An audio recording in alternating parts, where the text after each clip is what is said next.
Hey, what's up, guys? Wanted to make a quick video on the Hiisi products cold air kit for the Gen 3 Cforce 1000. Quick steps in getting this done. Remove your side covers on both sides, and you will have to remove this your LCD screen cover here. One, two,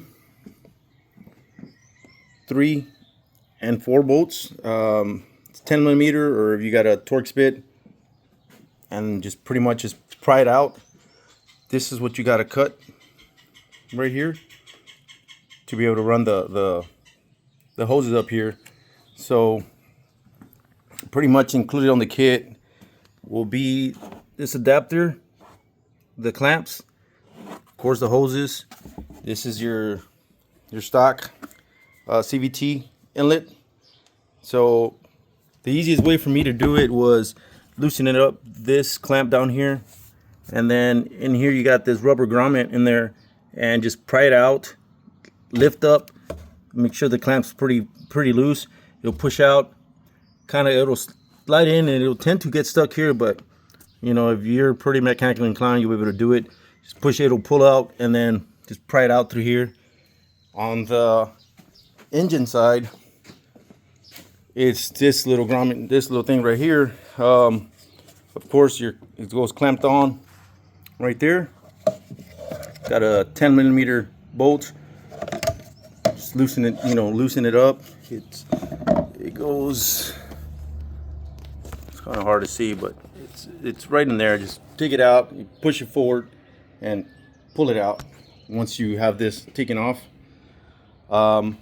So on my end, this came for this on the engine side, but I over torqued it with the ratchet and broke it. It's really thin material, man, so I would advise using a Phillips or a flathead screwdriver.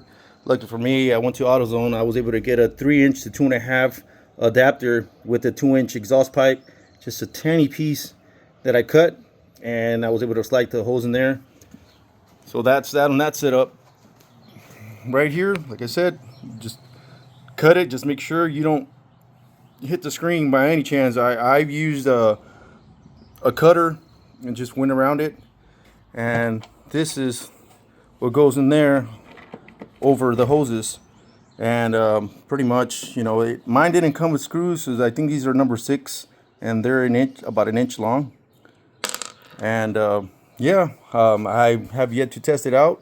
I'm gonna put everything back together and see how it helps in any gains of power or keeping the belt temperatures lower. We will find out.